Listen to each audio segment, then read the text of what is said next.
बहुत ताल्लुकात। आज हम 12वीं जमात में मौजूद तारीख में सबक नंबर 3 भारत और यूरोपीय नौबदियात के मुतालिक गौर व खौस करेंगे।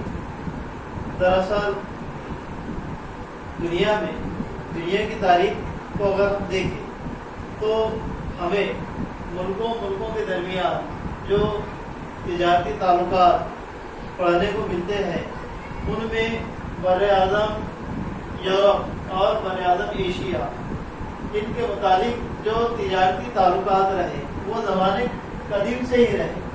और बर-ए-आज़म यूरोप की बर-ए-आज़म एशिया से जो तिजारत हुआ करती थी वो खुश्की के रास्ते से हुआ करती थी। यह खुश्की का रास्ता है।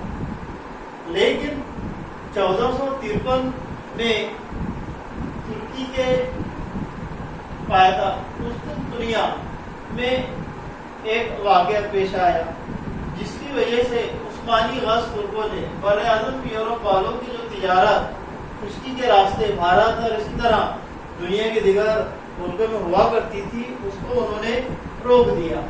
अब इसका हल निकालने के लिए बर-ए-आज़म यूरोप वालों ने बहरी रास्तों की दरियाफ्त की।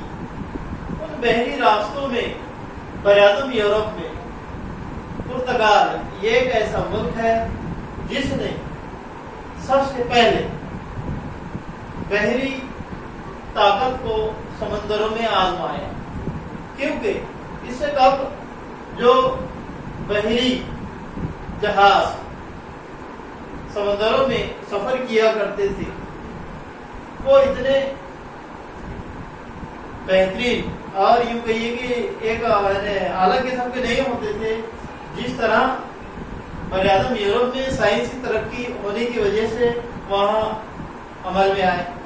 तो पुर्तगाली बादशाहों ने वास्को डी गामा को भारत के बहरी सफर के लिए 1497 ईस्वी से रवाना किया, जो इस तरह बर-ए-आज़म अफ्रीका होते हुए भारत पहुंचा और 1498 ईस्वी में पहुंचा कालीकट के राजा जामोरिन ने उसका इस्तकबाल किया क्योंकि वो उसका मेहमान था।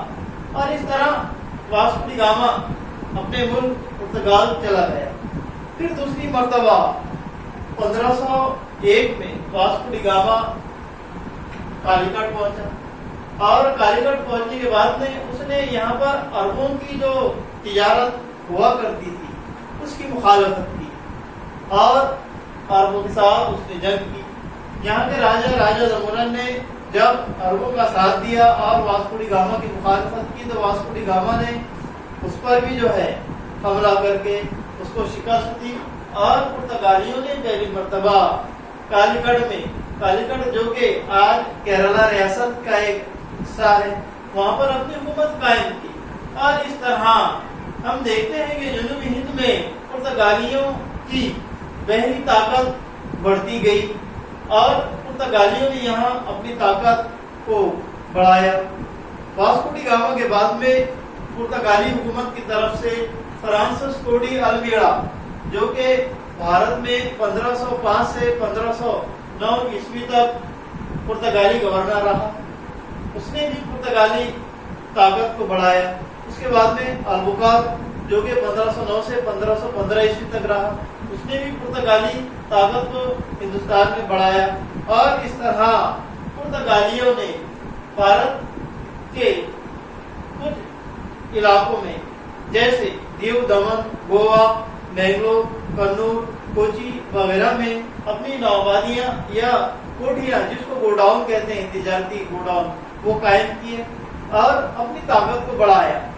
इसका ये उनको ये फायदा हुआ कि उनकी तिजारत जो है बढ़ती गई और इस तरह पुर्तगालियों ने भारत से बहुत सी अशिया जैसे मसाले, कपड़े वगैरह पुर्तगाल ले गए।